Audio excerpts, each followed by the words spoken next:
지난주까지 우리가 사도신경에 대해서 이제 연 목사님께서 잘 설명을 해주셨죠. 근데 그래서 주제를 뭘로 할까 하다가 이제 제가 하고 나면은 담임 목사님께서 하시거든요. 근데 저에게 주어진 시간은 4주밖에 없습니다. 4번밖에 없어요. 그래서 어떡하지? 4번으로 할 만한 게 뭐가 있을까? 이게 하려면은 또 많이 이게 모든 주제가 다 그렇잖아요. 많이 하려면 많이 할 수 있고 적게 하려면 적게 할 수 있는데, 이 4번이라는 시간이 마이크가 조금 울리는 것 같아요. 그 4번이라는 시간이 저한테 좀 짧게 느껴지더라고요. 지난번에 8번인가 9번 해서 그런가. 그래서 뭘 할까 하다가 그냥 사도신경 했는데 주기도문 해야겠다. 사도신경을 우리가 믿는 바에 대해서 고백한 것을 보았으니까 이번에는 그러면 그 믿는 것이 무엇인지, 그리고 우리가 그 믿는 대상과 믿는 것에 대해서, 믿는 그 삶과 정체성에 대해서 이야기를 하는 주기도문에 대해서 한번 살펴봐야겠다라는 생각이 들어가지고 주기도문을 했습니다. 이게 주기도문이라고 하면은 우리가 딱 처음에 받는 인상이 그 예배 시간에 목사님들 아닌 사람이 예배를 끝낼 때 다 같이 외우고 끝내는 거 주기도문 이랬잖아요. 저도 사실 그렇게 생각을 했던 것 같아요. 그냥 뭐랄까 마땅히 목사님이 아니고서 축도권이 없으니까 이제 주기도문을 그냥 외우고 끝내는 그냥. 근데 그거 아시나요 혹시? 그 의례가 그게 한국에밖에 없어요. 주기도문을 외우고 예배를 끝내는 거는 한국에서밖에 안 해요. 다른 나라에서는 하지 않는. 그냥 축도 없으면 축도 없는 대로 그냥 끝나고 마는 거예요. 여담이 없고요. 주기도문은 이제 우리는 이렇게 인식을 하게 되죠. 그냥 늘 하던 거, 그냥 약간 조금 강하게 이야기하면 주문처럼 외우던 거, 그냥 늘 하던 거니까 별로 사실 뭐랄까 외우려고 하지 않아도 외워지고 알려고 하지 않아도 내용이 생각나고 의미를 깊게 들여보자니 너무 많이 하니까 난 이미 이 주기도문의 의미를 다 알고 있는 것 같고, 사실 주기도문 제가 하기 전에도 이미 많이 들으셨을 거예요. 설교라든지 수요 성경대학에 한 적이 있다 하더라고요. 이미 많이 들으셔서 아실 텐데, 그럼에도 불구하고 주기도문은 한 이유는 이제 강의한 지금 제 위에 밑에 보시면 나기도가 주기도로 바뀌어야 합니다 라는 이 문장에 제가 꽂혀서 선택을 하게 됐어요. 나기도가, 내 기도가 거기서 끝나면 안 되고 주기도로, 주님을 위한 기도로, 그리고 주의 뜻을 아는 기도로, 주의 뜻대로 하는 기도로 바뀌어야 한다는 거예요. 물론 나중에도 다루겠지만 나를 위해서 기도하는 거 필요합니다. 나의 삶을 위해서. 그리고 당장 내일 먹을 양식이 없다면 내일 먹을 양식을 위해서 기도해야죠. 부일한 게 있다면 그것을 위해서 기도해야겠죠. 근데 우리의 기도는 거기에서만 그치는 것이 아니라 정말 하나님 나라를 위한 기도, 하나님의 뜻을 알고 그 뜻대로 구하는 기도가 필요하다라는 겁니다. 그래서 이제 앞으로 4주 동안 주기도문 함께 살펴보면서 우리가 어떻게 기도해야 하고 어떻게 그 주님 뜻대로 기도한다는 게 뭔지, 주기도문을 나에게 적용시킨다는 게 뭔지 한번 고민해보는 시간을 가졌으면 좋겠습니다. 자, 주기도문은 성경에 딱 2군데만 등장을 해요. 어디 등장하게요? 마태복음 몇 장일까요? 마태복음 6장과 누가복음 11장이 등장을 합니다. 마태복음 6장과 누가복음 11장이 등장하는데 자, 그러면 같은 성경이잖아요.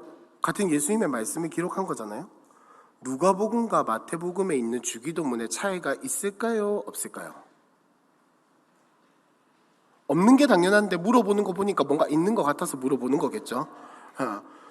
상식적으로 생각해보니 없는 건데 물어보는 거 보니 뭔가 이상하니까 물어보는 거겠죠.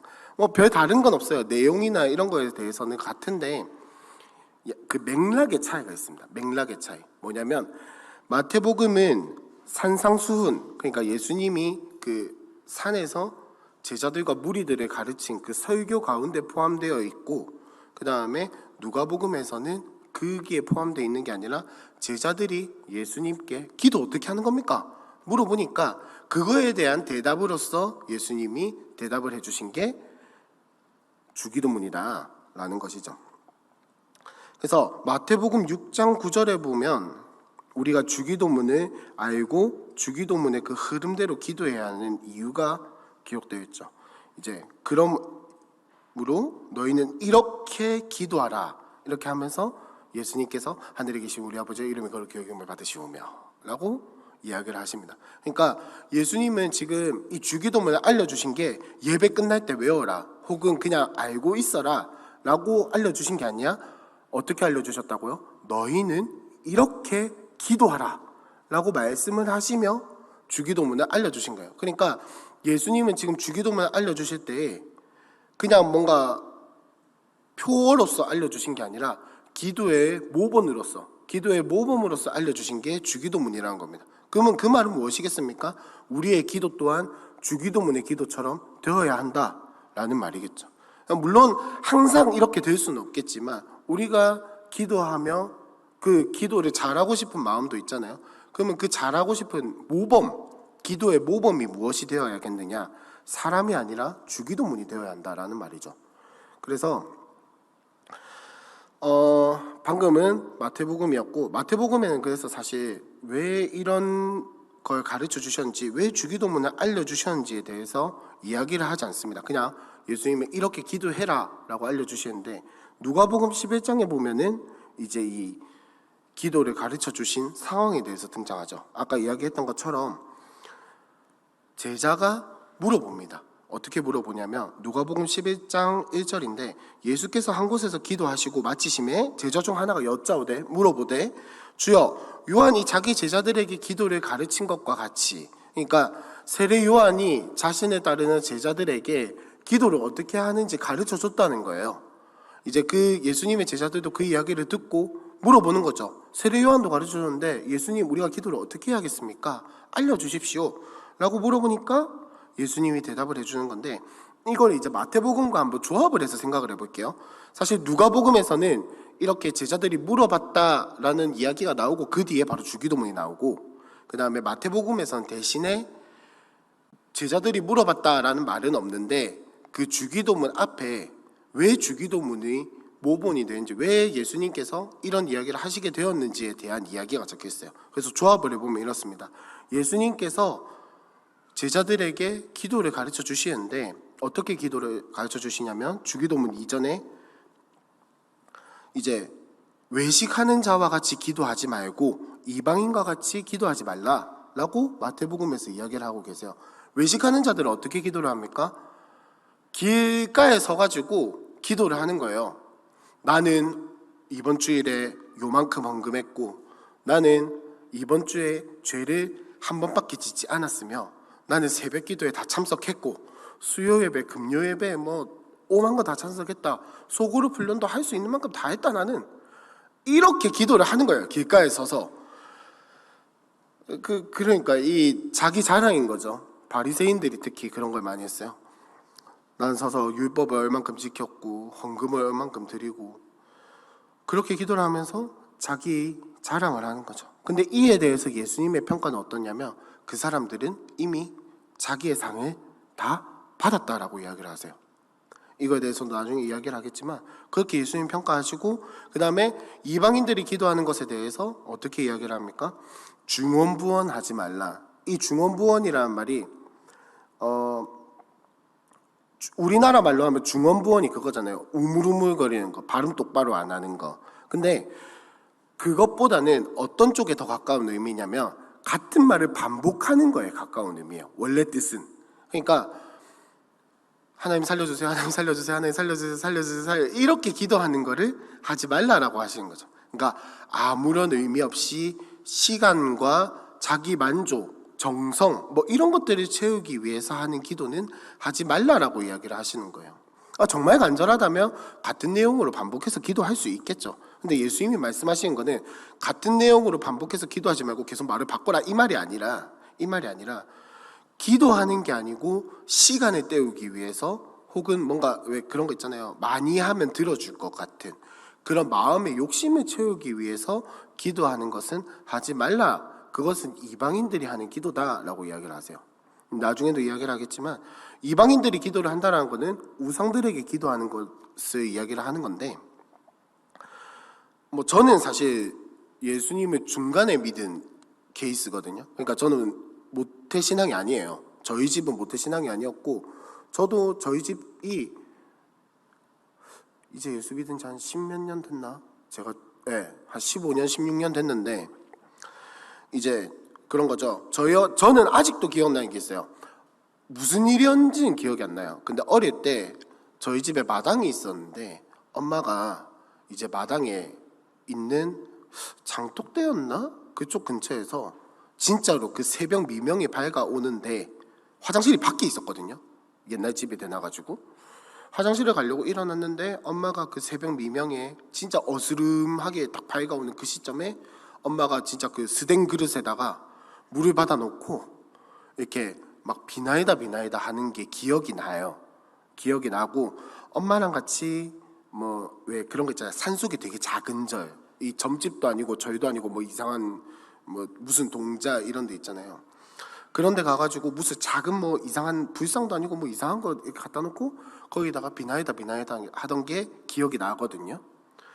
근데 그때를 한번 자세하게 들여다보고 기억을 해보면 엄마가 하는 말에 크게 의미가 없었어요. 그냥 잘 되게 해달라, 일 잘 풀리게 해달라, 뭐 건강하게 해달라, 그것만 계속해서 반복을 하는 거예요. 근데 저도 어린 마음에 따라 했겠죠, 당연히. 근데 그렇게 하면 저는 들어주는 줄 알았어요. 물론 저희 엄마도 그랬겠죠. 그러니까 예수님이 하는 그 이방인처럼 기도하지 말라, 중언부언 기도하지 말라라는 것은 이런 걸 이야기를 한 거.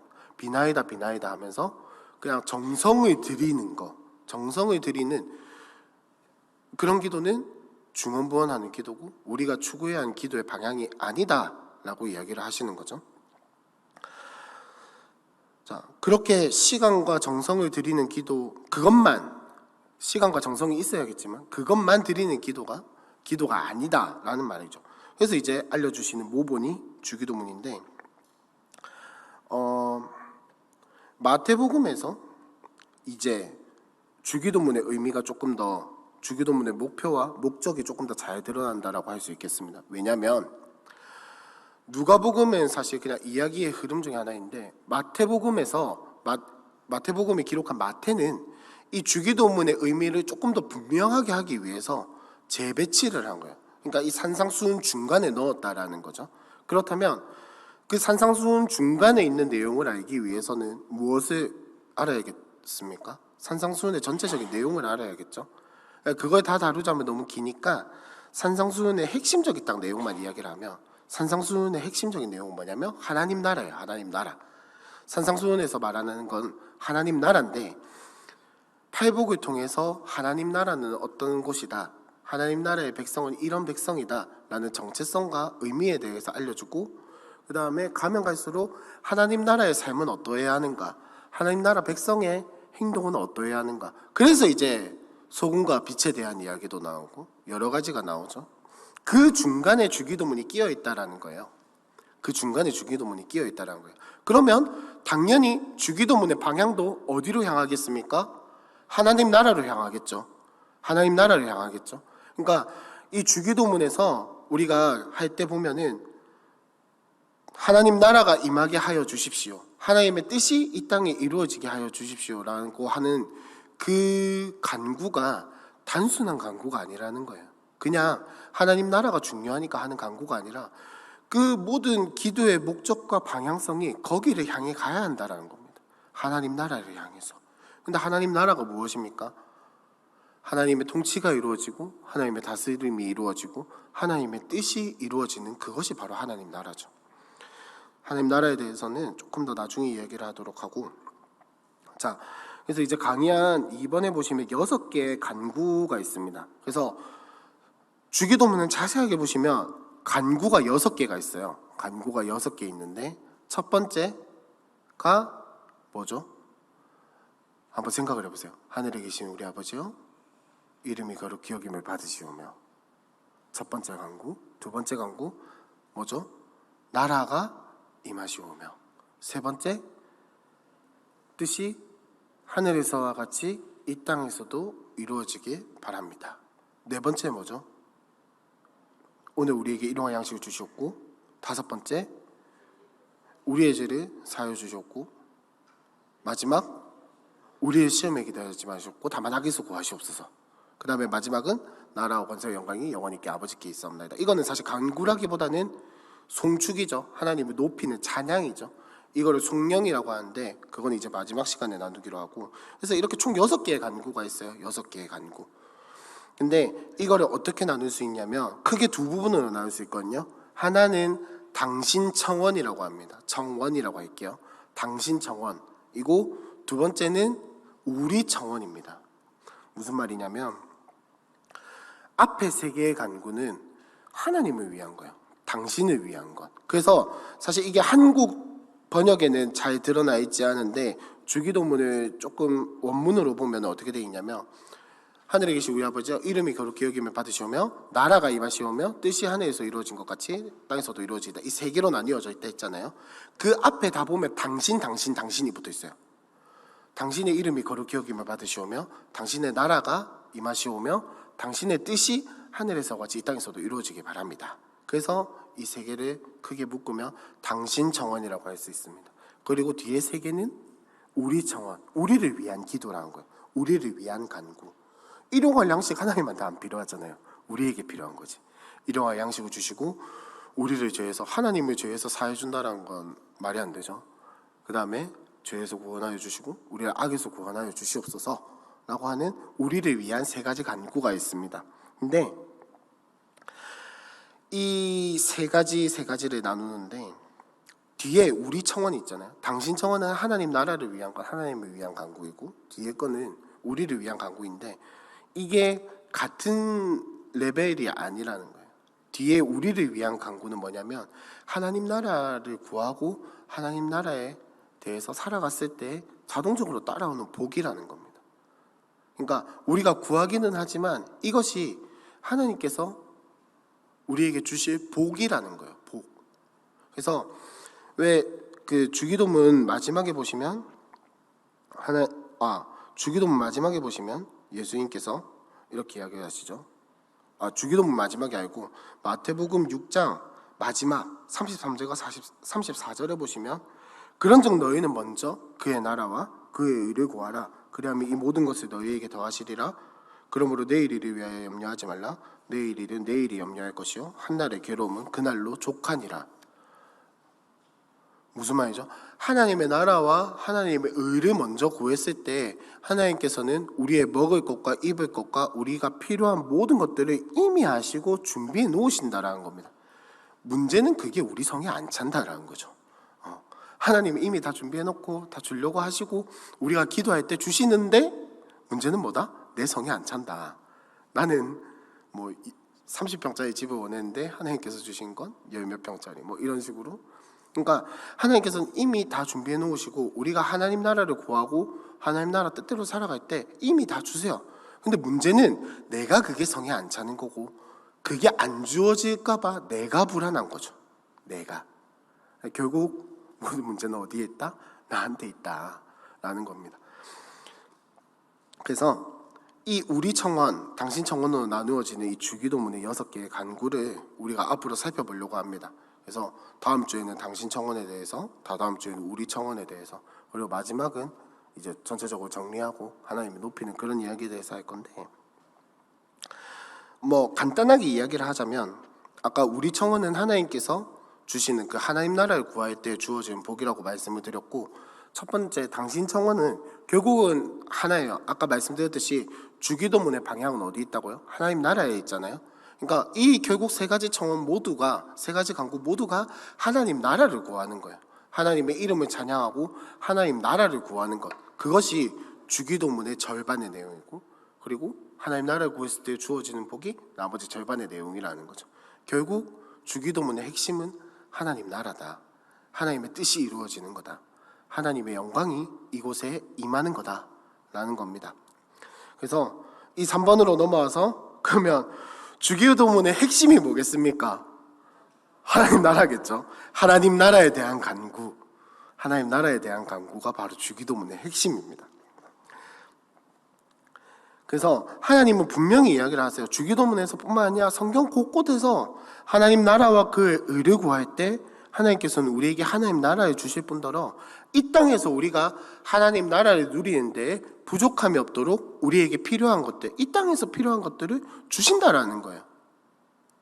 넉넉하게 우리가 하나님 나라를 누릴 수 있을 만큼. 뭐 단적인 예로 제가 만약에 정말 만약에 마음을 조금 오픈하고 들어주세요. 정말 만약에 진짜 내일 먹을 양식도 없고 그냥 평생을 가난하게 살아서 양복을 살 돈도 없어가지고 양복이 다 해지고 와이셔츠 막 누렇고 막 넥타이 막 이상하고 막 이러면 제가 여기 서면 좀 보시기에 불편하겠죠. 근데 그래도 뭐 살은 좀 쪘지만 나름 좀 말끔하잖아요. 그래도 막 더럽지는 않잖아요. 그렇다라고 그냥 하나님께서는 이렇게 우리가 하나님 나라를 누릴 수 있도록 이런 복들을 주신다는 거예요. 문제는 아까도 이야기했지만 이 넥타이가 페레가몬 넥타이가 아닌 그거에 불만하는, 그거에 만족하지 못하는 제가 문제인 거죠. 그런 겁니다.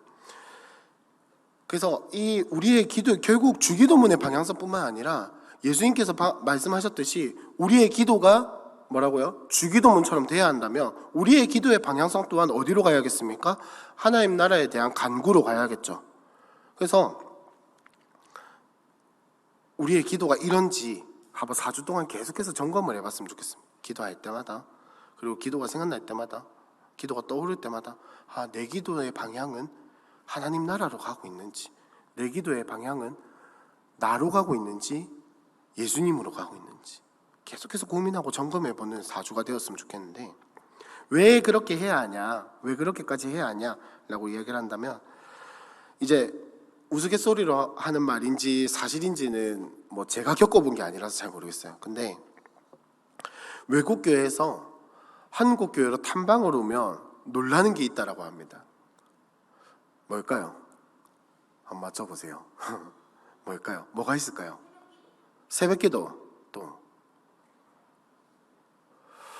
뭐 저는 개인적으로 딱 떠오르는 게 뭐였냐면 이렇게 말하면 좀 그렇긴 한데, 교회 사람들에 비해서 큰 예배당, 큰 건물, 이거에 저는 솔직히 진짜 놀랄 것 같아요. 제가 봐도 가끔 좀 놀랄 만한 교회들이 몇 개가 있거든요. 그런 것들, 혹은 또 뭐 훈련 프로그램, 제자 훈련 프로그램, 우리 교회뿐만 아니라 다른 교회들도 뭐 이런 거 저런 거 많을 거예요. 그리고 한국 교회 성도들의 그 전도에 대한 열심, 막 노방전도 나가고, 옛날 코로나 전에는 다 했잖아요. 노방전도 나가고, 뭐 수요 차전도 진짜 유명하죠. 수요 차전도 이런 거. 뭐 여담이지만 저한테 전도하는 사람들이 되게 많았어요. 근데 진짜 웃긴 건 고생하십니다, 저는 신학생입니다 이러면 뭐랄까 되게 좀 거짓말하는 사람처럼 쳐다보더라고요. 뭐 하여튼 그런 이야기가, 슬픈 이야기가 있습니다. 뭐 아무튼 근데 놀라는 것 중에 가장 많은 퍼센테이지를 차지한 게 뭐냐면 기도할 시간이 너무 많다라는 거. 새벽 기도 있죠, 수요 기도 있죠, 금요 기도회 있죠, 또 뭐 툭하면 특별 기도회 하고, 우리 교회 이야기가 잘못됐다라는 게 아니라 특별 기도회 하고, 외국 교회는 사실 그렇지 않거든요. 이렇게까지 기도회가 많은 나라가 잘 없어요. 우리나라 교회가 특별히 유난히 가지고 있는 좋은 습관인데, 근데 이거에 놀래고 또 한 번 더 놀랜다라고 합니다. 왜 놀랄까요? 기도의 시간이 많은데 또 뭔가를 보고 놀랜대요.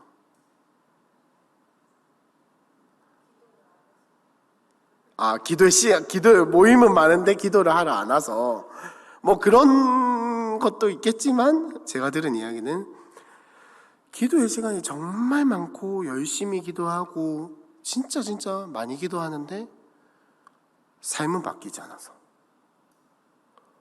기도의 시간이 많은 만큼 싸움이 많고, 기도에 정성을 들이는 만큼 남을 깎아내리는데 정성을 들이고, 기도에 참석하는데 막 이렇게 열심을 내고 하는 것만큼 싸우는데 열심히 내는, 그런 모습을 보고 많이 놀란다라고 합니다. 뭐 사실 다른 교회의 이야기인데 진짜 그런 사람들을 많이 보긴 했어요. 진짜 기도를 많이 한대요.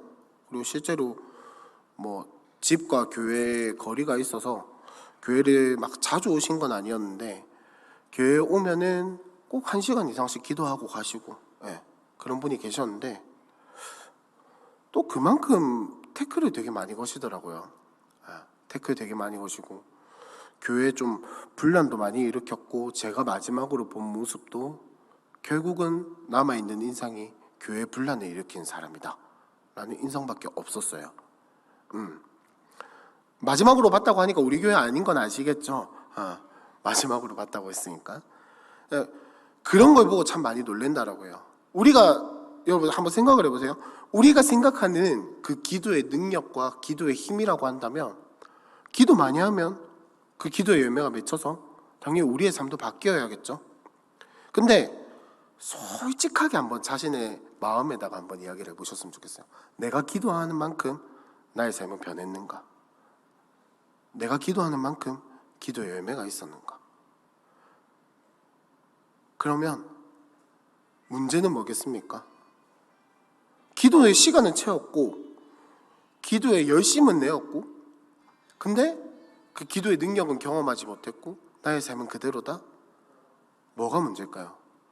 기도가 잘못됐을까요? 기도 자체가 잘못된 걸까요? 아니면 하나님의 응답을 안 하신 걸까요? 아니요. 기도의 방향이 잘못되었기 때문인 거예요. 기도의 방향. 기도가, 우리가 기도를 하는 그 목적. 내가 기도할 때 무엇을 위해서 기도했고 왜 기도했는가? 계속해서 이야기를 하겠지만 제가 말씀드린 그 기도의 목적이 잘못되었다, 기도의 방향이 잘못되었다라는 말은 여러분들의 필요를 구하는 게 잘못되었다라는 말이 아니에요. 뭐 하나님, 집이 필요하면 집을 위해서 기도해야죠. 먹을 걸 위해서 기도해야죠. 연봉을 위해서 기도해야겠죠. 하면 이루어 주실지 누가 압니까? 필요하죠. 해야죠. 근데 그 목적이 내가 연봉을 위해서 기도하고, 내가 집을 위해서 기도하고, 내가 나의 먹을 것을 일용할 양식을 위해서 기도하는 그 목적이 나의 욕심을 채우기 위한 것이라면 안 된다라는 말이에요. 결국 그것도 하나님, 내가 하나님 나라를 위해서, 하나님의 일을 위해서, 뭐 조금 더 직접적으로 이야기를 하면 교회를 위해서, 공동체를 위해서 내가 이것이 필요합니다. 하나님, 내가 요새 배가 좀, 밥을 잘 못 먹어서 배가 너무 고픈데 하나님 나한테 밥 주시면 나 진짜 열심히 달려갈 수 있습니다.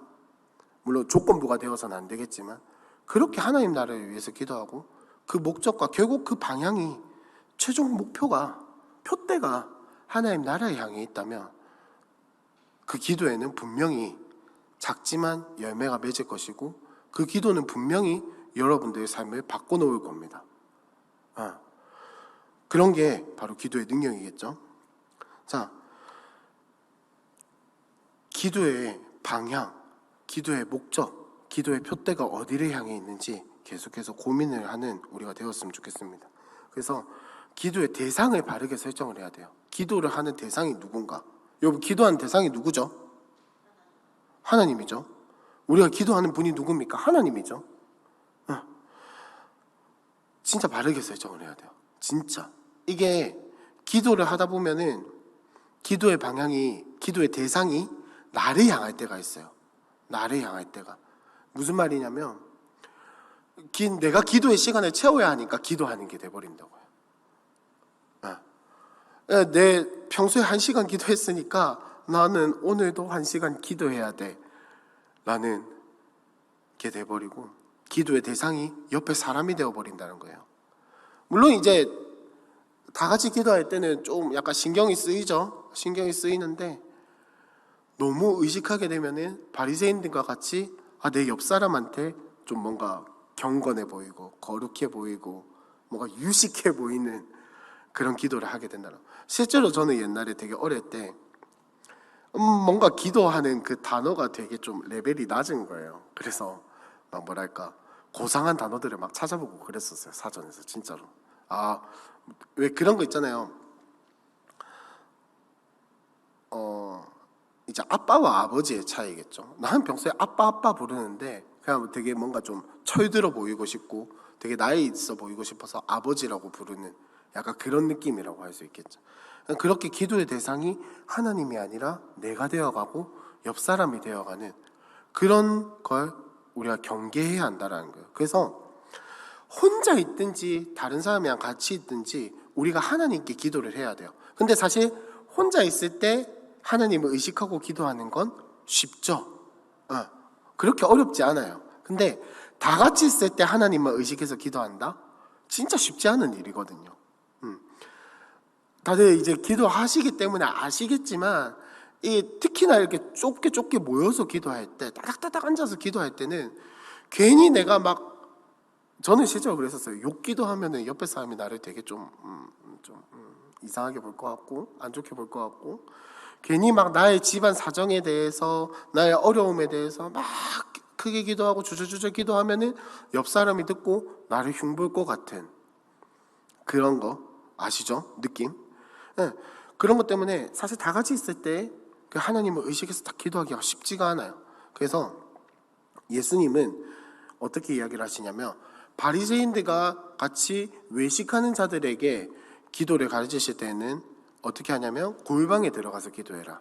그래서 은밀한 중에 보이지 않는 너의 하나님께 기도하는 습관을 가져라 라고 이야기를 하시죠. 그리고 이방인들과 같이 중언부언, 자신의 만족과 노력을 채우기 위해서 다른 사람들이 아니라 나를 위해서, 나의 만족을 위해서 기도할 때는 어떻게 기도하라고 하시죠? 하나님께 기도해라 라고 이야기를 하십니다.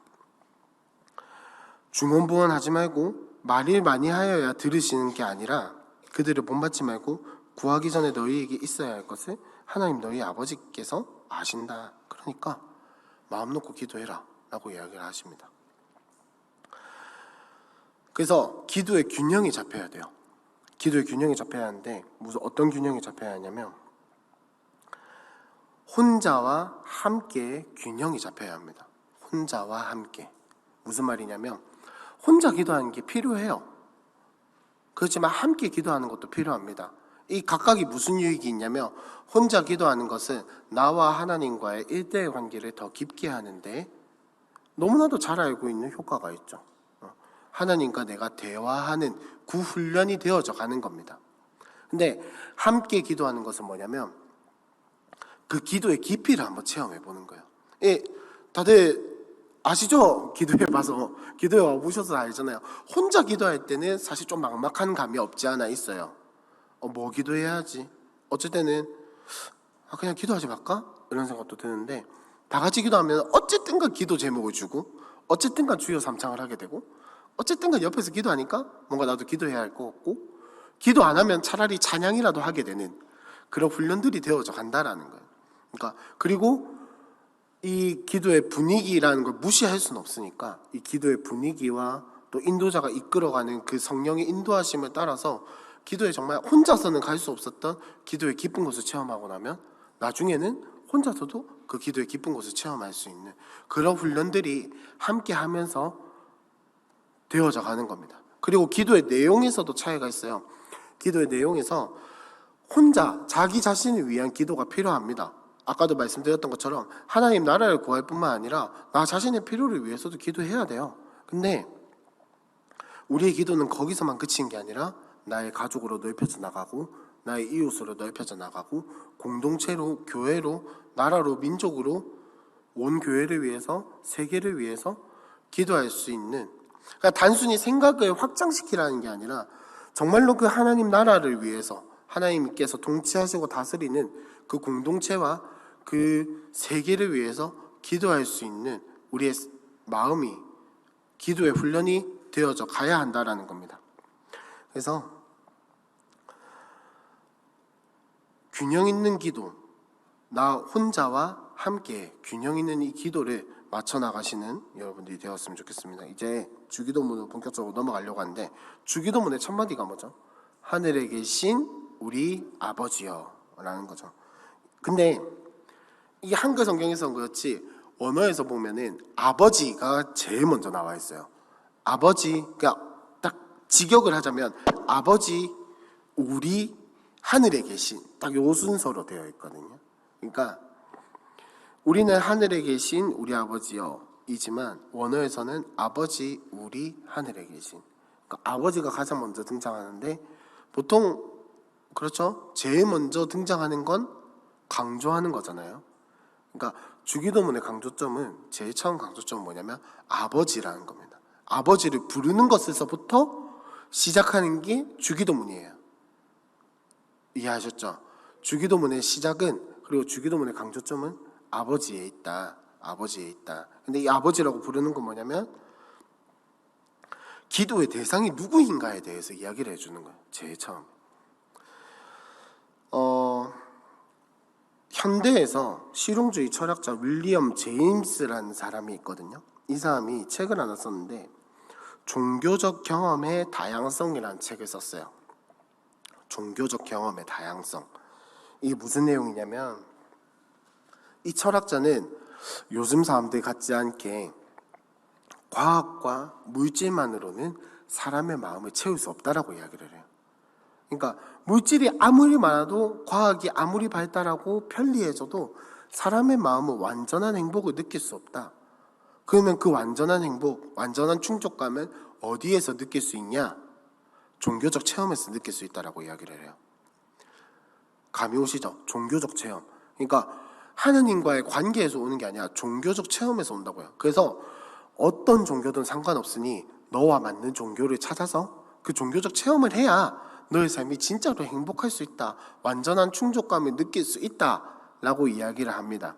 그래서 뭐 하나님이든 부처님이든 알라든 뭐든 상관없이, 산신령이든 뭐든 상관없이 그냥 너에게 맞는 종교를 찾아서 여기저기 다녀보고 너에게 맞는 종교를 찾아서 너에게 맞는 그 종교적 체험을 하면 너의 삶은 행복해질 것이다 라고 이야기를 하는 게 윌리엄 제임스라는 사람이 쓴 종교적 경험의 다양성입니다. 이런 사상이 너무 많이 퍼져 있죠. 그래서 정치인들에 대한 비하 발언은 아니지만 그 종교적인 큰 신념이 없는 사람들은 중요한 뭐 선거철이라든지 이런 걸 앞두고 있을 때 전 진짜 많이 봤어요. 이번 주는 교회 가고 다음 주는 성당 가고 그 다음 주는 원불교 갔다가 지난주에는 뭐 불교 갔다가 뭐 그런 식으로 하는, 그게 뭐겠습니까? 물론 이제 사람들에게 자신에 대해서 알리는 것도 있겠지만 왜 우스갯소리로 그런 거 있잖아요. 드라마나 이런 데서 보면 급하면 뭐 하나님, 부처님, 알라신 뭐 이런 거 다 찾는 그런 거라고 할 수 있겠죠. 그러니까 진짜 하나님이 누군지, 진짜 신이 누군지 이런 거 관계없이 그냥 일단 나의 필요를 채우기 위해서, 나의 필요가 이루어져야 하니까 일단 종교적 체험을 막 하는 거예요. 종교적 체험을 막 하고 이루어지면은 거기서 행복감을 느끼고 충족감을 느끼고, 그 중에서 나에게 맞는 게 뭐였더라, 왠지 내 필요를 잘 이루어주는 게 뭐였더라, 어떤 신이었더라, 알라신이면 알라신을 찾아가는 거고, 부처님이면 부처님을 찾아가는 거고, 하나님이면 하나님을 찾아가는 그런 게 지금 이 시대의 풍조라는 거예요. 지금 이 시대의 풍조라는 거예요. 그래서 뭐 반장난처럼 이야기를 하지만 교회 와서 나 하나님 믿게 되었어요 라고 한다고 해서 안심하고 그 사람을 믿을 수는 없다. 이 사람이 정말 하나님 믿는구나 라고 안심할 수는 없다. 그만큼 참 뭐랄까 참 슬픈 현실에 우리가 당면하게 되었다라는 겁니다. 그래서 적어도 우리만큼은 그 기도하는 대상에 대해서, 우리가 믿는 대상에 대해서 바르게 알아야 하는데, 이 주기도문에서 아버지라고 먼저 찾는 것은 그만큼 중요하다는 거죠. 내가 기도하는 대상이 누구인지, 내가 누구에게 기도하는지, 그리고 내 기도를 듣는 존재가 어떤 존재인지 기억을 하게 해주는 게 바로 이 아버지라고 부르는 것의 시작입니다. 죄송합니다. 그래서 이 아빠 아버지라고 우리가 부르잖아요. 갈라디아서에서 나오는 것처럼 우리가 성령을 받으면 하나님을 아바 아버지라고 부를 수 있게 된다 라고 하는데, 사실 이 아바라는 단어가 정말로 우리가 아빠라고 부르는 그 친밀감에서 나오는 단어인지 뭔지 그런 논쟁이 되게 많아요. 이게 뭐 아빠, 진짜 아빠라고 발음을 해야 하는지 아바라고 발음을 해야 하는지 아빠라고 발음을 해야 하는지, 뭐 하여튼 이런 논쟁부터 시작해가지고 이게 뭐 어디서 왔니, 이게 친밀감을 표현하는 단어니 뭐니 되게 논쟁이 많은데 다 거두절미하고, 자, 아빠, 아버지, 아빠 혹은 아버지. 자, 이 두 가지에 대해서 한번 살펴볼게요.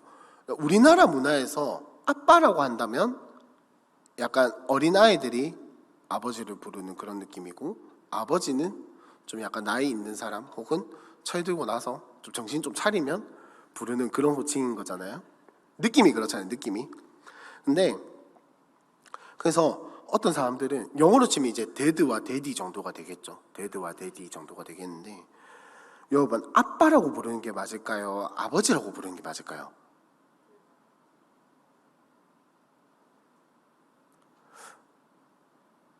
아빠가 맞을까요? 아버지가 맞을까요? 둘 다 상관없어요. 둘 다 상관없어요.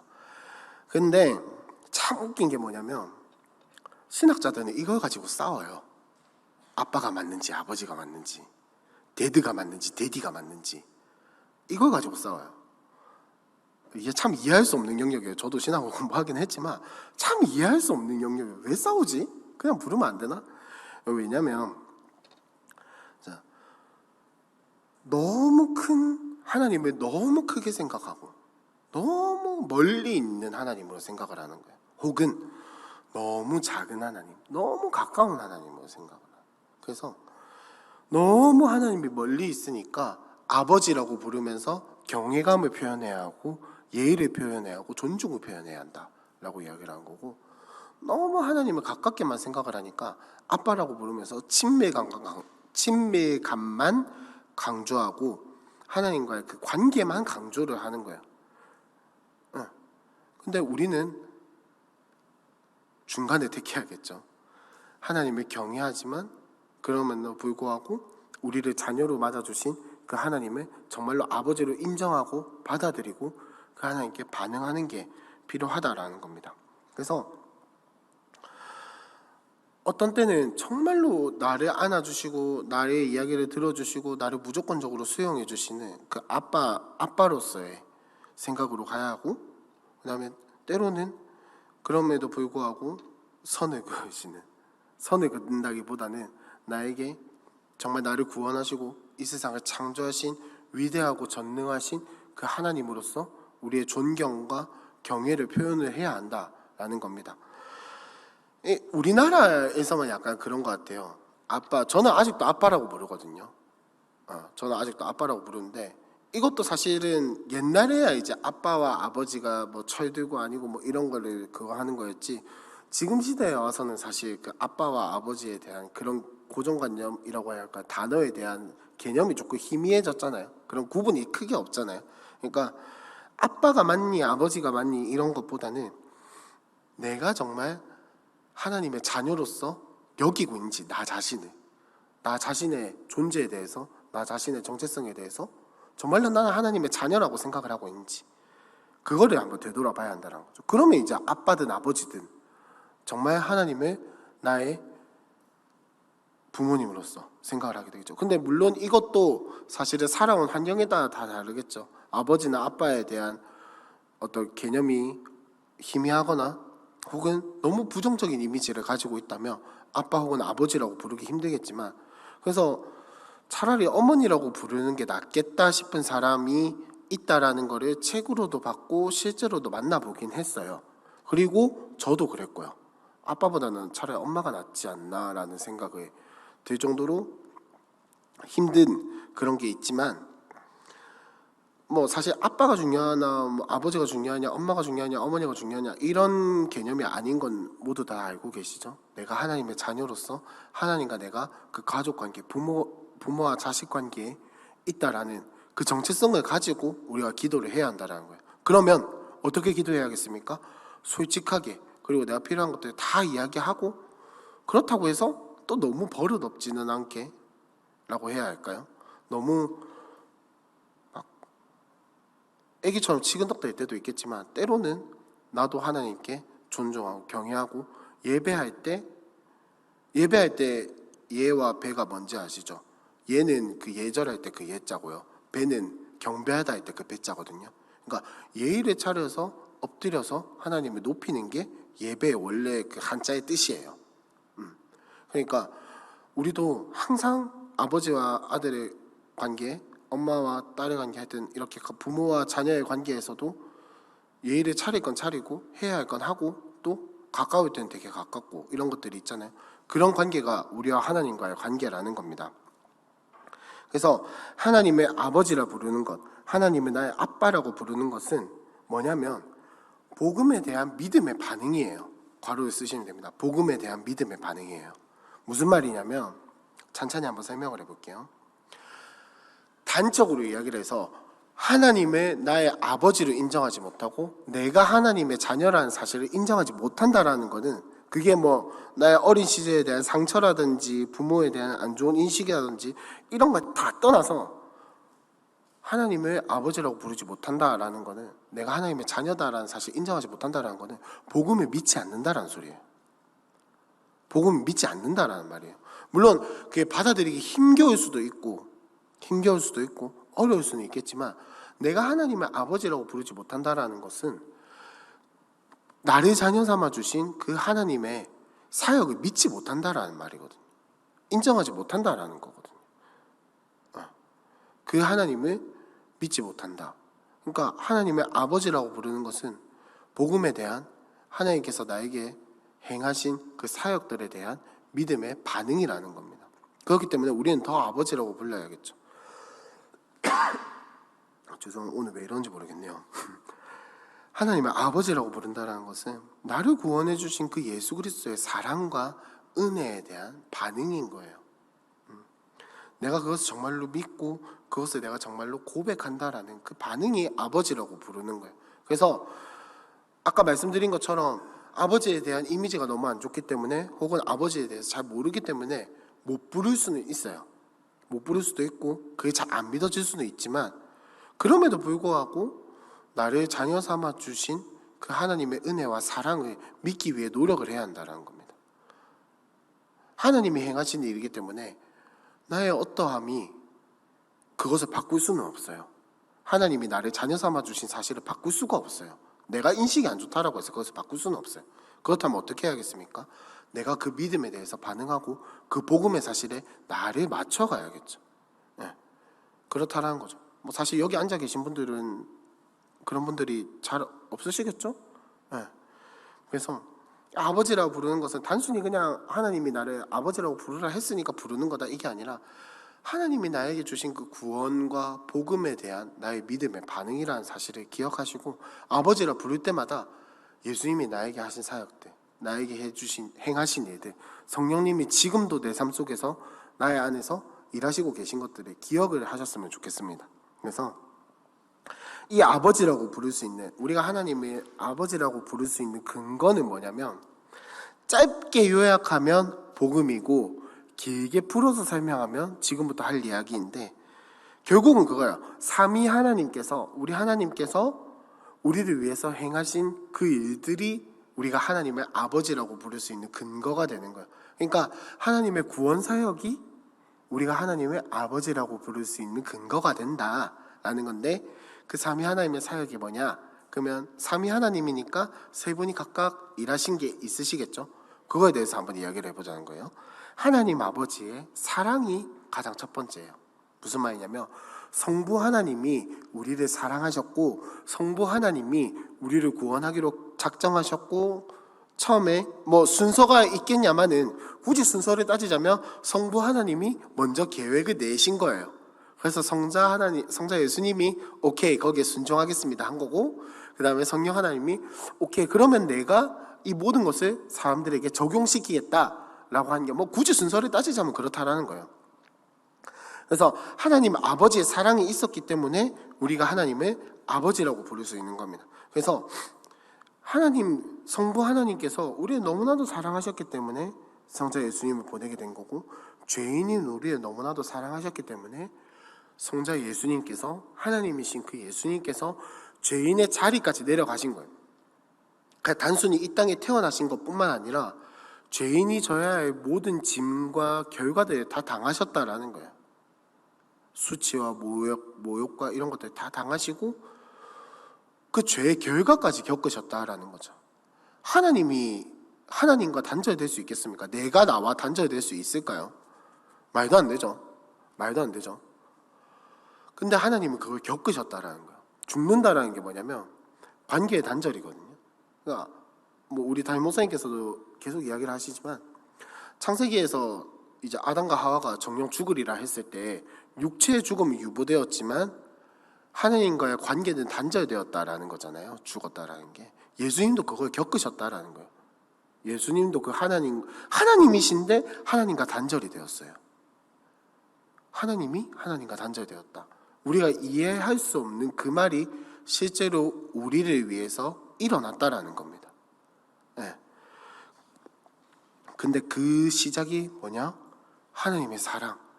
죄인인 우리를 향한 하나님의 사랑이 그 시작이 되었다라는 겁니다. 그리고 두 번째는 예수님의 은혜입니다. 예수님의 은혜인데 뭐냐면 여러분 한번 상상을 해보세요. 여러분이 성자 하나님이라면 이걸 하고 싶을까요? 안 하고 싶겠죠. 이제 뭐 청년들도 있고 이제 자녀를 다 키우신 장년분들도 계시지만 자 한번 상상을 해볼게요. 여러분의 자녀를 여러분의 원수를 위해서 죽게 만드실 수 있겠습니까? 혹은 나의 부모님이 나의 원수를 위해서 야 내가 그 원수를 용서하려고 하는데 네가 좀 죽어줘야겠다 라고 한다면 여러분은 순종할 수 있겠습니까? 사실 예수님이 하신 게 그거예요. 예수님의 원수인 우리를 위해서 성부 하나님이 제안을 하신 거예요. 네 걔네들을 위해서 좀 죽어줄래? 라고 하니까 예수님의 대답은 뭡니까? 당연히 오케이였겠죠. 예수님이 하신 일이 바로 그거예요. 예수님의 순종이 바로 그런 순종이라는 거예요. 이것보다 물론 이렇게 가볍게 이야기했지만 이것보다 훨씬 더 간극이 큰 그 원수에 대해서 순종하시고 죽으시기까지 나오신 그 예수님의 은혜가, 예수님의 사랑이, 다른 말로 하면 사랑, 다른 말로 하면 은혜, 다른 말로 하면 순종이 우리를 여기에 있게 한 거죠. 우리로 하여금 하나님을 아버지라고 부를 수 있게 한 거죠. 그리고 마지막으로 성령 하나님의 사역인데, 성령 하나님이 무엇을 하셨냐라고 한다면 지금 우리 안에 계셔서 그 모든 일이 우리의 것이 되게 하신 거예요. 무슨 말이냐면, 자 여러분들이 만약에 예수 믿지 않았을 때 이런 성경의 스토리들 듣고 되게 감동을 받았어요. 근데 예수님이 믿지는 않아요. 그럼 구원받은 걸까요? 안 받은 걸까요? 안 받은 거죠. 성령 하나님이 하신 사역이 바로 그거라는 겁니다. 우리에게 이런 예수님의 스토리가 있다 한들 우리가 그것을 믿게 되지 않고 그것을 우리가 받아들여지지 않게 되면은 아무런 쓸모가 없는 거예요. 그냥 성인인 예수, 세상 사람들이 생각하는 그냥 놀라운 사람 정도로 생각하게 된다라는 거예요. 메시아가 아니라, 구원자가 아니라, 전능한 하나님이 아니라 그냥 감동적인 이야기, 그냥 전 세계 베스트셀러 성경에 기록된 이야기, 사실인지 아닌지 알 수 없는 이야기 정도로 끝난다라는 겁니다. 근데 성령 하나님이 우리로 하여금 믿게 하시는 거죠. 그리고 그 성자 예수님이 하신 모든 일들이 우리가 알 수 없는 방법으로 우리의 것이 되게 하시고, 그리고 내가 죽지 않았음에도 불구하고 마치 예수님이 그 대신해서 죽어주신 것이 내가 죽은 것 마냥 하나님 앞에서 인정되게 되는, 그 우리가 알 수 없고 이해할 수 없는 그 모든 일들이 이루어지게 하시고 심지어는 우리의 인식에 믿게 해주신다라는 거예요. 여러분들은 제가 삐딱해서 그런 건지 모르겠는데 한번 생각을 해보면 사람이 부활했다는 게 안 되거든요. 말이 안 되거든요. 생각을 해보세요. 예수님이 어떻게 죽었죠? 십자가에 달려서 죽으셨는데, 십자가에 달려 죽으셨는데 다 찔리고 몸은 채찍에 맞아서 다 찢긴 상태에 있었고, 심지어는 그 왜 물과 피가 나누어졌다 하잖아요. 그게 그 지난번에 담임 목사님께서 주일 설교 때 이야기하신 예수님 역사다라는 책에 보면은 그 리스토베라는 사람이 되게 자세하게 막 파냈는데, 진짜 극심한 스트레스와 정말 죽을 것 같은 상황이 아니면은 물과 피가 분리될 수 없대요. 그 물과 피가 분리됐다는 게 뭐냐면, 뭐 말이 길어지는데, 피의 그 왜 빨간색 그 혈청이 있잖아요. 그거와 그 피의 액체 성분이 따로 나뉘어진다라는 거거든요. 피의 고체 성분과 액체 성분이 따로 나뉘어진다라는 건데, 그게 진짜 극심한 스트레스와 고통과 그 죽기 직전이 아니면 그렇게 될 수가 없대요. 근데 예수님이 그렇게 되셨다라는 거죠. 그러면 여러분 한번 생각해 보세요. 그때 당시의 의술은 당연한 거고 지금 현대 의학으로 그 사람을 살릴 수 있을까요? 안 된다라고 해요. 절대 못 살린다라고 해요. 근데 그게 일어났단 말이죠. 근데 웃긴 건 뭐냐면 그게 2000년 전의 사건이에요, 여러분. 2000년 전의 사건인데 그게 나를 위한 거래요. 믿어지시나요? 믿어지시니까 여기 계시겠죠. 근데 이게 생각해보면 논리적으로, 이성적으로, 철학적으로, 과학적으로 말이 되냐고요. 근데 이게 믿어지잖아요. 사람들은 어떻게 이야기하죠? 이성적으로 나를 납득시켜라. 그럼 믿어주겠다. 과학적으로 증명을 해봐라. 믿어주겠다. 우리도 그렇잖아요. 근거를 대봐라. 믿어주겠다 라고 이야기하는데, 우리는 요 성경책 하나만 보고 믿는 거예요. 사실은 말이 안 되는 거거든요. 너무 당연하게 믿으시는데 저는 진짜 납득하기 힘들었어요. 그러니까 더군다나 저는 그러니까 중학교 때 예수를 믿었으니까 어느 정도 그냥 머리에 좀 든 게 있잖아요. 특히나 그때 과학을 되게 좋아했어가지고 어느 정도 머리에 든 게 있는 상태에서 믿어버리니까 그런 의심과 고민과 그런 질문들을 하게 되더라고요. 하게 되더라고요. 이게 믿어지는 게 너무 신기한 거예요. 너무 신기하고 막 울 정도는 아니었는데 너무 신기하고 그런 거예요. 그러니까 이런 모든 일들을 성령 하나님께서 내 안에서 하고 계신 거예요. 믿어지는 것, 이해되는 것, 납득되는 것. 자, 한 가지만 더 이야기해 볼게요. 삼위일체라는 말이 여러분 설명이 될까요? 삼위일체를 완벽하게 설명할 수는 없어요. 절대. 삼위일체는 절대 논리적으로 완벽하게 설명될 수가 없는 구조예요. 이성적으로 절대 설명할 수 없어요.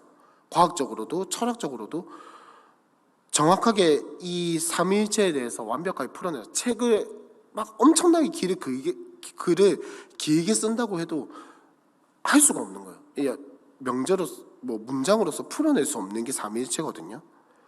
여러분 믿어지시잖아요. 성부 하나님과 성자 예수님과 성령 하나님이 같은 하나님이시지만 동등한 하나님이시지만 삼위로 나누어져 있다. 설명 못해요.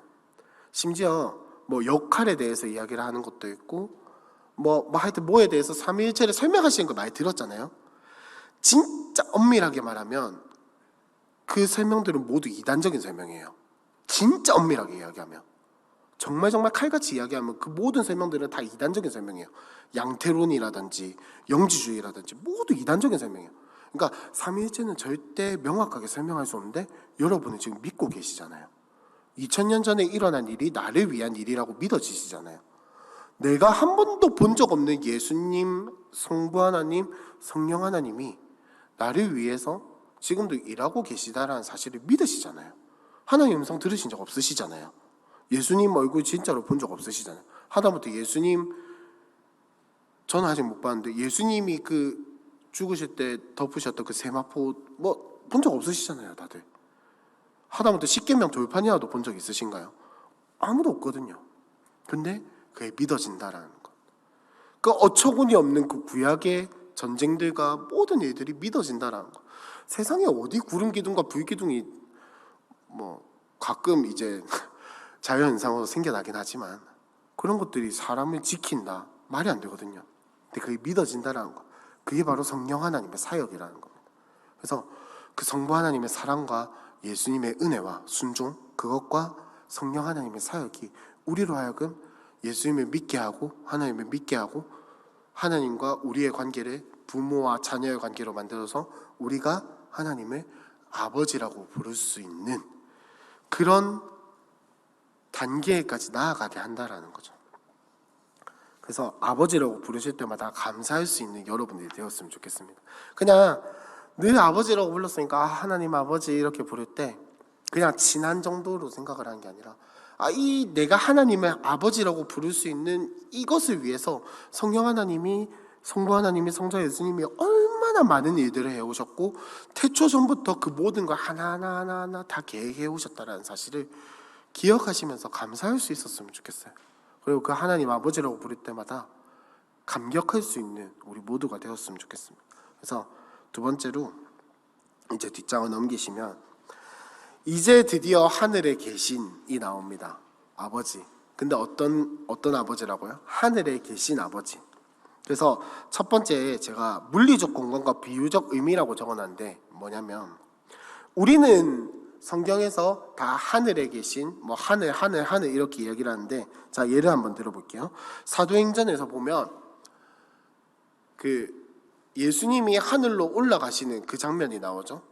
그래서 사람들이 하늘로 올라가심을 봤고 그리고 이렇게 이야기를 합니다.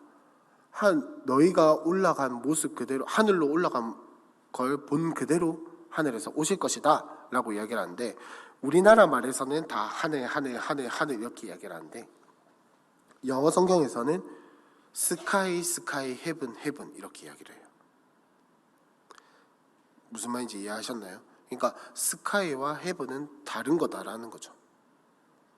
물리적 공간에 대해서 이야기를 할 때는 스카이라고 이야기를 하고 비유적인 의미로서 그 하늘을 천국을 표현하는 말로 사용했을 때는 헤븐이라고 이야기를 한다는 거죠. 그러니까 이 우리나라 성경을 볼 때 되게 좀 약간 생각을 하면서 봐야 할 것 중에 하나가 뭐냐면 이게 정말 그 물리적으로 그걸 이야기를 하는 건지 혹은 비유적 의미로 사용되었는지 조금씩은 고민을 하면서 읽어야 돼요. 그래서 사실 한글 성경이 좀 어렵고 이 원문으로 보면 제일 좋은 게 뭐냐면 헬라어는 그런 것들의 구분이 되게 명확하게 되어 있거든요. 그래서 왜 그 필로스의 사랑, 아가페의 사랑 이런 거 이야기할 때 그게 다 헬라어거든요. 헬라어는 참 신기한 게 사랑도 우리는 그냥 사랑, 우정 이렇게 이야기하는데 다 하나하나 구분을 해놓네.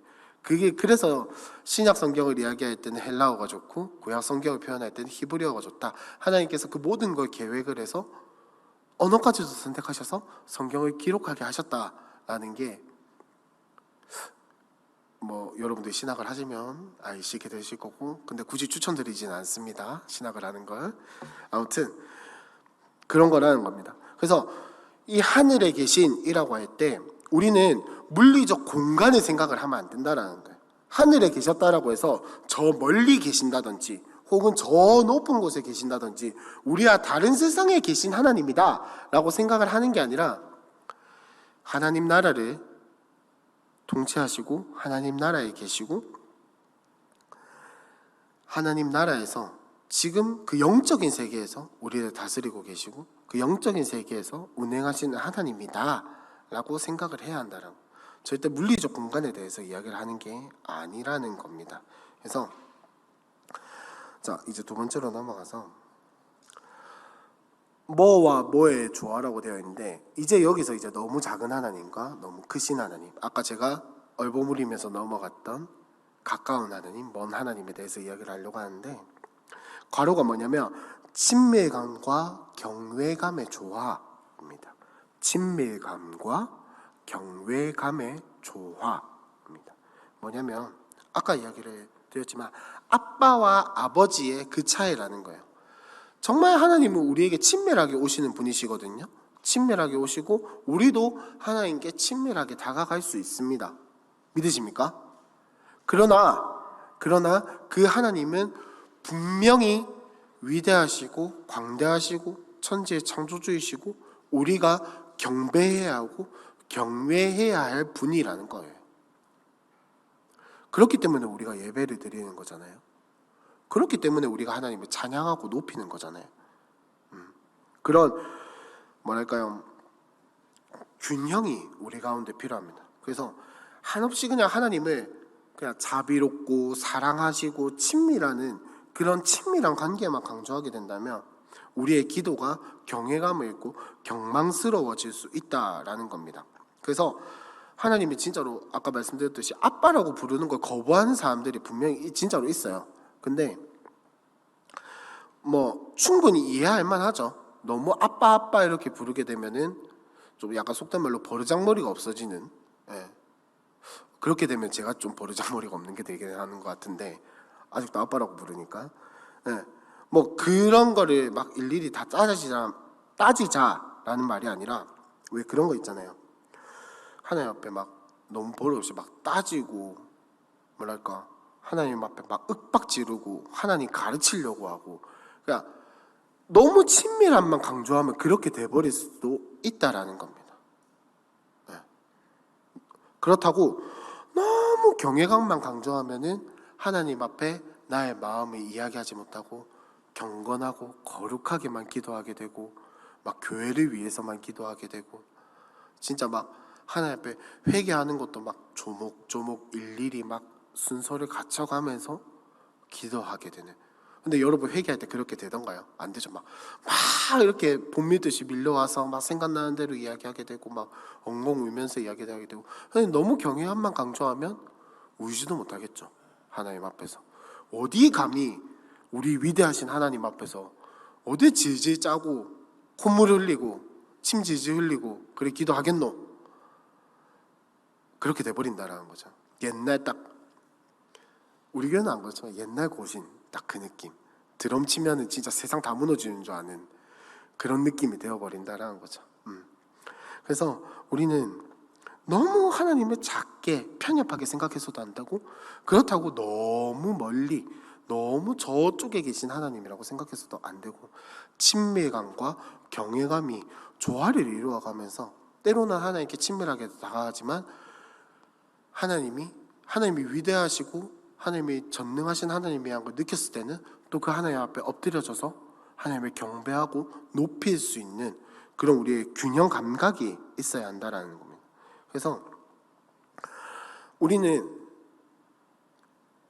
하나님이 계신 그 하늘을 살아가는 존재예요. 그래서 우리가 하늘 나라, 천국 백성이라고 하지만 않고 하나님 나라라고도 그렇게만 이야기하지도 않고 하늘 나라라고 하잖아요. 천국, 하늘 나라의 백성이다라는 겁니다. 근데 이제 이 하늘 나라라는 것이, 천국이라는 것이 우리가 죽게 된 뒤에 가게 될 그 어딘지 알지 못하는, 물론 이제 천국에 대해서 약간 여담을 하자면 저랑 류 목사님의 견해가 다르거든요. 나중에 예수님이 다시 오셨을 때 천국은 어디인가에 대한 견해가 달라요, 저랑 류 목사님. 그래서 한 번씩 그 이야기 나오면은 저랑 류 목사님이랑 둘이서 막 네가 맞니 내가 맞니, 막 나는 목사님 저의 근거는 막 다다다다닥 이렇습니다 이러면 류 목사님 다다다다닥 반박하고, 류 목사님 근거를 다다다닥 이야기하면 저는 아직 실력이 안 돼서 반박 못하고 아 그렇구나 이러고 넘어가는 뭐. 그런데 뭐 지금 이 땅에서 사실 그것을 뭐 다 알 수는 없겠죠. 다 알 수는 없지만 진짜 분명한 거 하나는, 천국은 단순히 다른 공간만이 아니라는 겁니다. 하나님 나라는 그냥 우리가 나중에 죽게 되어서 부활하고 난 뒤에 가는 그곳만은 아니라는 거예요. 하나님 나라는 지금 이 땅에 임했고 지금 우리가 살아가고 있고 지금 우리의 삶 가운데 이루어진 게 하나님 나라라는 겁니다. 아까 서두에서도 이야기를 했지만 하나님 나라라는 것은 하나님의 통치가 이루어지고 하나님의 다스림이 실현되는 그곳이 바로 하나님의 나라거든요. 하나님의 임재가 있고 하나님의 영광이 드러나는 그곳이 바로 하나님 나라예요. 그럼 지금 이 땅에서도 우리가 충분히 하나님 나라를 누리면서 살아가고 있다는 거예요. 그래서 하나님 나라를 표현할 때 정말 유명하고 여러분들도 이미 들어보셨을 말인데 뭐냐면 이미와 아직 아니 사이에 있다는 거예요. 이미 하나님 나라는 여기에 임했지만 아직 완전히 완성되지는 않았다. 그럼 언제 완전히 완성되느냐? 예수님께서 다시 오실 때 새 예루살렘과 새 하늘과 새 땅, 그것이 완성될 때 하나님 나라는 완전히 완성되게 될 것이다. 그러니까 우리는 뭐 쉽게 표현을 하자면 건설되어져 가는 그 하나님 나라를 살고 있는 거예요. 근데 정말 신비하고 놀라운 거는 우리는 그 건설되어져 가는 하나님 나라 중에서 이미 완성된 건설된 하나님 나라를 누릴 수 있다는 거예요. 참 신비거든요.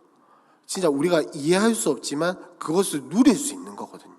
우리가 납득할 수는 없지만 그걸 믿을 수 있는 거거든요. 그것이 바로 하나님 나라인데, 자, 우리는 이 하늘 나라의 백성으로서 이 하나님이 어떤 거냐면, 어떤 거냐면 하니까 되게 버릇없어 보이네요. 어떤 분이시냐면 우리와 완전히 구별되는 존재세요. 우리와 완전히 다른 존재시라고. 우리와 완전히 차이가 나는 존재십니다. 피조물과 창조물이 같을 수는 없겠죠. 하지만 이 땅에서 우리와 함께 하십니다.